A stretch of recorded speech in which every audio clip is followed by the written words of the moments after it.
While some of Africa's powerhouse economies are growing, for many young people, the jobs are simply not there. In countries like Nigeria, more than half of the young people don't work or don't have enough work. Could entrepreneurship change that?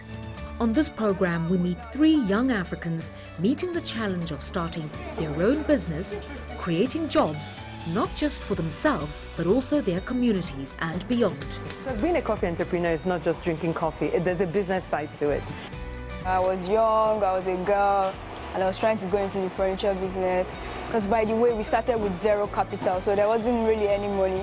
We want to be #1 in the world, and we are getting there. But should more be done to help young self-starters get their dreams from an idea into a reality? The challenges the entrepreneurs face in the African continent is a significant uphill battle. The stakes couldn't be higher. We are witnessing the 4th industrial revolution. Africa missed the last 3. We cannot afford to miss this one.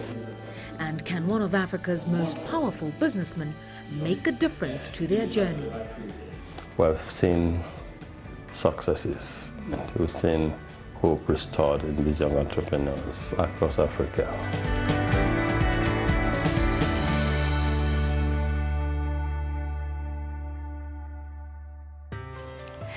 Africa is a young continent, and so its future will be driven by the next generation. What's needed is to unlock their talents and great ideas so that they become self-starters. And in that way, we unlock the seeds of entrepreneurship, and the future looks bright. Africa's population is growing quicker than almost anywhere else on Earth. Each year, millions of young people come onto the job market, but the jobs are often simply not there, or they're badly paid. So some, like Kwabena Danso in Apa in rural Ghana, are creating their own businesses, providing jobs not just for themselves, but for others as well. For years, anyone who grew up around here and wanted to make it would have to leave for the cities like Accra or go abroad.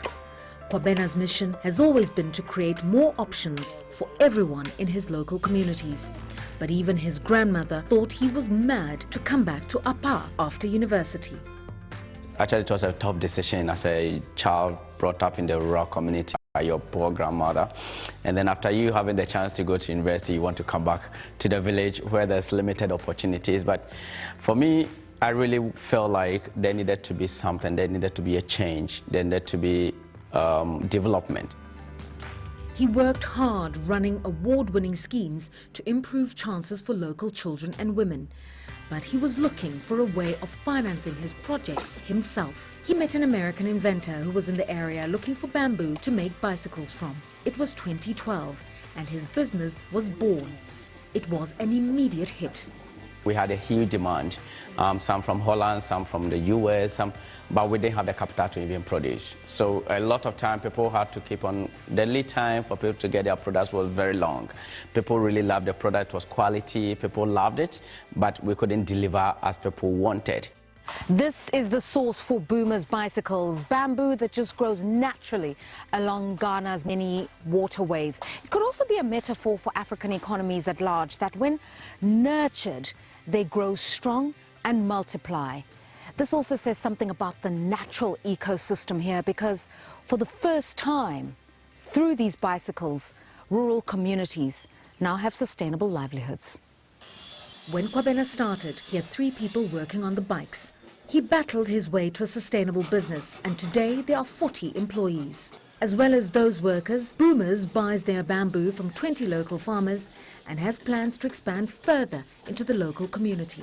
A lot of these young people would have actually migrated to the Kumasi, to Accra, to the cities, trying to find opportunities and employment, which is actually not there, because there's a delusion that there's a lot of opportunities in the cities, which is not true.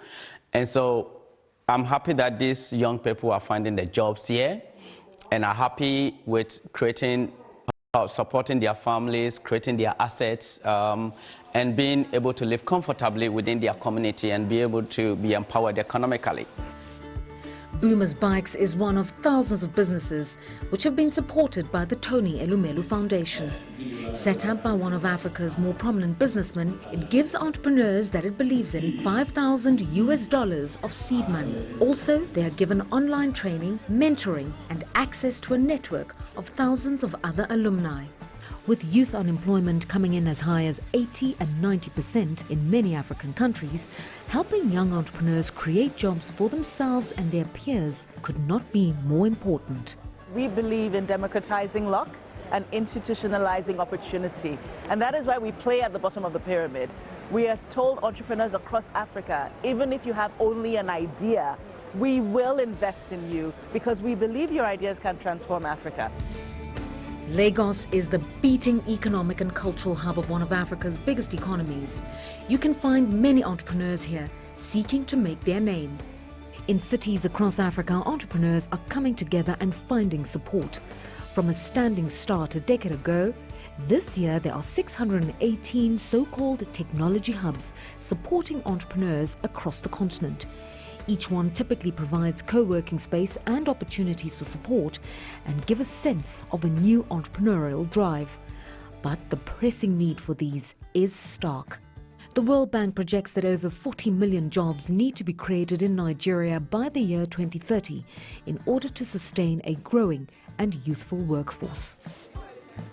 Adeyinka Tekenah is one of those that the Elumelu Foundation has taken on.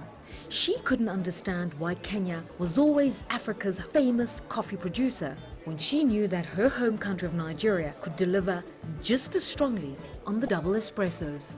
I believe Nigeria is truly blessed with resources. Obviously, we don't use a lot of it, but we don't even understand a lot of it. But I've always known that being Nigerian was very important to me as a Nigerian to have access to locally grown coffee.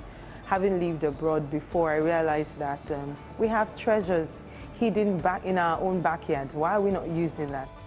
Passionate about serving Nigerian-grown coffee in her home country, Adeyinka was willing to face the challenges of setting up a business despite the early pitfalls. Being a coffee entrepreneur is not just drinking coffee. There's a business side to it. I remember when I wanted to start the coffee business, like, who is going to drink coffee? You know Nigerians, coffee ke, who's going to drink that? When I started the business, obviously it was me. I was the accountant, I was the driver, I did everything. But she persisted with her vision, and the money from the foundation gave her the start she needed. Everybody requires a seed, and that was what we got, and that's what I got. And that gave me the opportunity to test out this idea. If you look at it, coffee is the second most traded commodity in the world, and the second most drank drink after water. And Nigeria has this gold. We're going to do it. We're going to push it. It was just deep in my heart.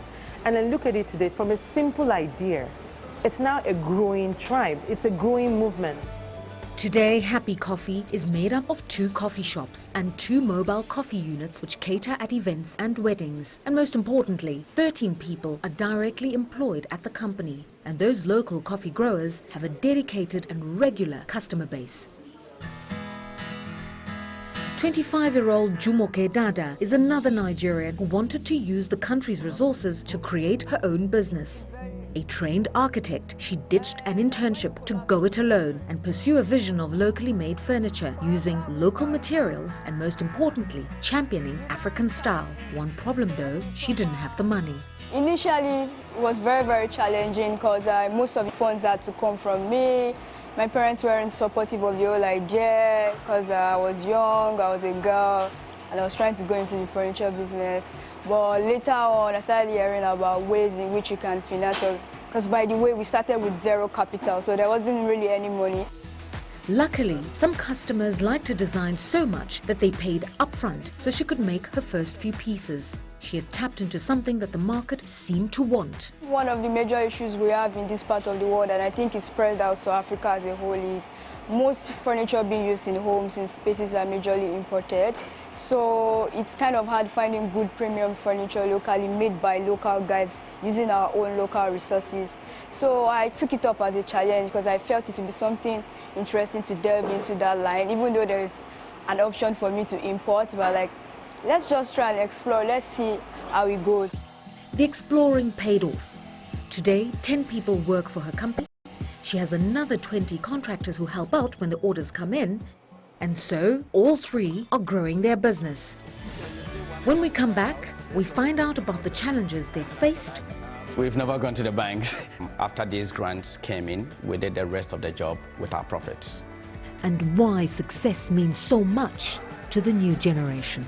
I think what keeps me going is just that I'm trying to do something for my people. I'm trying to make life better for some people who have employed somewhere and they earn a living. I'm trying to, in my own little way, put Nigeria on the global map.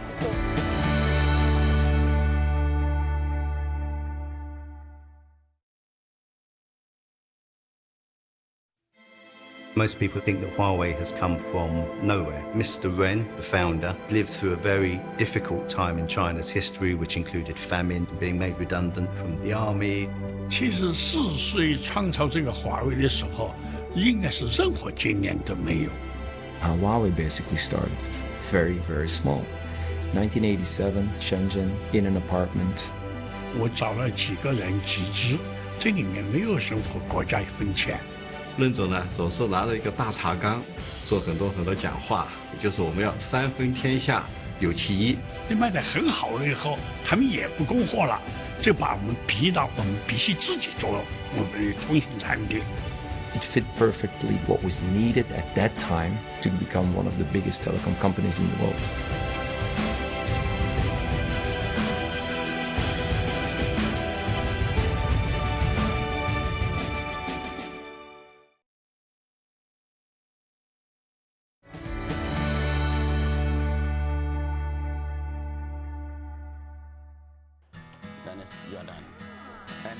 Welcome back to this BBC World News special looking at how 3 different African entrepreneurs are finding their way. Kwabena Danso from Ghana is making bicycles out of bamboo and selling them all over the world.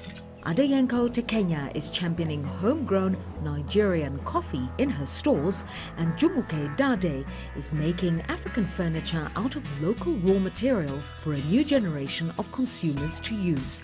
They are 3 of thousands of entrepreneurs who've been helped by a foundation set up by Tony Elumelu. It awards successful applicants $5,000 of seed money, as well as online training, mentoring, and access to a network of thousands of other entrepreneurs across the continent. Earlier this year, hundreds of them gathered in Nigeria's capital for some serious networking. As young Africans drive the continent into a new future, then perhaps this forum taking place here in Abuja will be the motorway that takes them there. There are thousands of young company owners who are present here, and they're given an opportunity to meet with executives and leaders of big financial institutions and also development agencies. Tony Elumelu made his name by turning Standard Trust Bank into a major player on the African banking scene. He knows that in order to succeed, self-starters must also embrace circumstances when things don't go well. Entrepreneurship journey is not linear, because I don't know of any great man today or woman that has not had obstacles, that has not had dumb moments, that has not had those times you ask yourself, have I made the right choice? Have I made the right decision?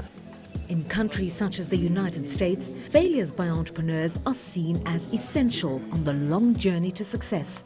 Experts are calling for the same attitude to risk for these entrepreneurs in Africa. The challenges the entrepreneurs face in the African continent is a significant uphill battle. First, they face administrative barriers, but also they face cultural barriers, because to be an entrepreneur is to accept failure, is to take risk.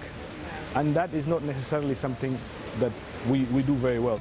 Young people who start their own businesses are more likely to hire other young people and spot new markets. Currently, the jobs for those who have work are often badly paid, leaving many in or close to poverty, despite them having a job.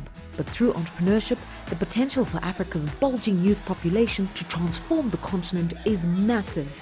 So what's the secret to succeeding? The foundation's chief executive has seen thousands go through the Elumelu program. The only thing that separates those that succeed and those that don't is that one part never stop trying and the others stop trying. There's no such thing as failure. You must keep trying, you must keep reinventing yourself, you must keep going for it, and you will definitely succeed. But Tony Elumelu still wants governments to do more to help these self-starters. I call it hard and soft operating environment issues. The hard ones, the infrastructure everyone talks about. The soft infrastructure, rule of law, policies, property rights, taxation issues. What about data? Data, taxation issues. So these are things that we need to do. The truth is, our young ones are very energetic, very intelligent, eager to succeed, and you can see it in them. At Boomer Bikes, the biggest problem Kwanso had was financing from the banks. We've never gone to the banks. We have two troubles going to the bank as a small company. One is with interest rates, which is very high, about 36%, 31% is crazy. And so as a small business going for these rates will mean you are just killing your business. The other thing was because we also, as a small business, we didn't have the collateral the banks were asking for, and so we couldn't give what they were expecting. But so we did no guarantee, no surety. And so we did everything from our profits. After these grants came in, we did the rest of the job with our profits. The foundation helps to bridge the gap between entrepreneurs with no startup funds and banks who want collateral. We're taking entrepreneurs green. We help them start the entrepreneurial journey, and then those who have proved themselves, those who have taken that $5,000 seed capital and turned it into $10,000, $20,000, $50,000, who started off with no employees and now have 10 employees, they can now go on to apply for second stage capital. And coming from us is already an endorsement, because the VCs know that there's a basic level of good practice, business reporting and vetting that they have. For Jumoke Dada, even when she had funding, staffing a business that needs to scale up quickly has proven to be a challenge. It was just me when I began. Then I added like 2 more people. After that, we grew to after the first year, we grew to 10 people. And now sometimes we have up to 20, 30 people. And sometimes we even have to outsource to bigger companies that can handle all. Some days you feel miserable, hopeless. Some days you feel there's hope. But I think what keeps me going is just that I'm trying to do something for my people. I'm trying to make life better for some people I've employed somewhere and they earn a living. I'm trying to, in my own little way, put Nigeria on the global map. So that sort of thing gives me joy, even though sometimes it feels very hopeless and helpless. She may have some bad days, but it's not limiting her ambition, which is stretching across Africa and sees an opportunity for the world beyond. Now we are trying to scale across Africa, so we realize that the problem is the same all over Africa. Importation of furniture is high, and people are trying so hard to get good furniture. So we are trying to set up another experience center in Accra and in Cape Town as well.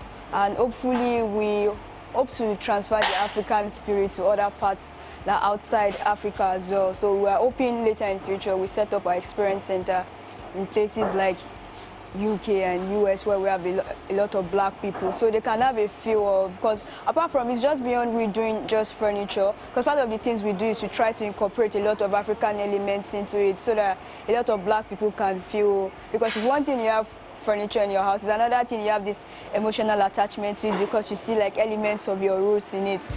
Jumoke Dada's business is still growing. She's developing virtual reality videos of her furniture to show at locations in Ghana and Kenya where people can go and experience them and hopefully order them. I think everything you need is just inside of you. I think it's first of all you having to believe that you can do it first of all. Like I said, I didn't get support from anyone and we started with no money, but I don't know, it happened. So I would just advise anyone, just go ahead and do what you have to do.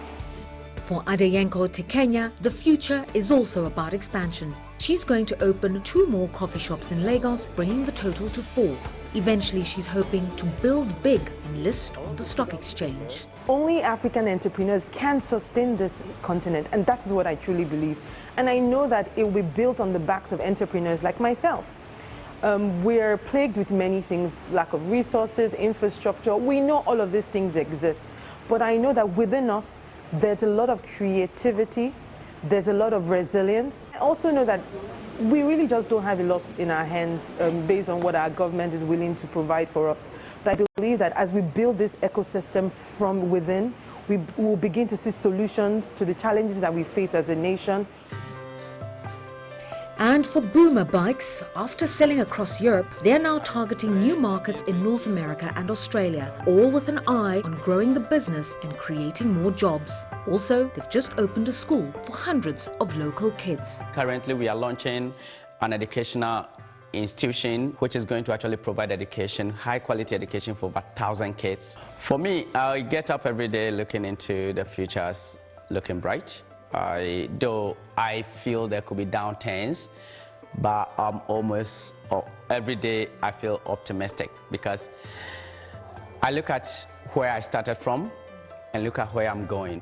We want to create a multi-million company that is not just about making profits, but also improving lives in the rural communities. And finally, when your grandmother comes into your workshop, what does she say now? She's been here a couple of times, and anytime she comes here, those 2 times were like tears because she felt like she couldn't believe what has been accomplished over the years. All 3 of our entrepreneurs are among the new generation of African business people determined to make their mark.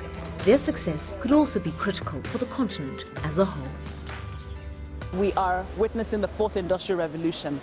Africa missed the last 3. We cannot afford to miss this one. And it is a digital economy that will ensure that we concretize the will and the desire of our governments, of the private sector, to catalyze economic growth by empowering entrepreneurs.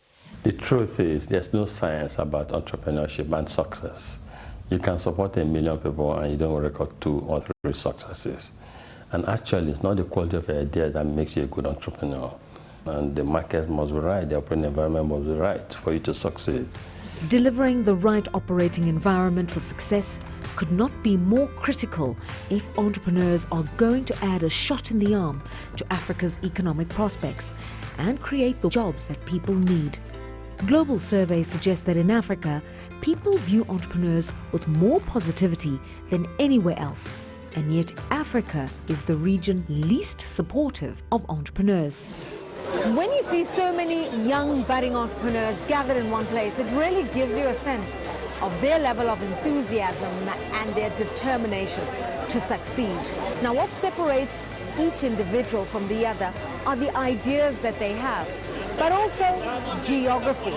That's because not all African governments understand this idea of entrepreneurship, and not all of them can give them the necessary support, whereas other African governments are doing the maximum to create an enabling environment. And so without certainty, it is important for the private sector to step in, to act as a bridge to capital and social investment. That's all for this series on entrepreneurship, but we'll cover the issue extensively on the other BBC dedicated programs in Business Africa and Talking Business Africa. From myself, Lerato Mbele, and the team here in Abuja, thank you so much for watching. Goodbye.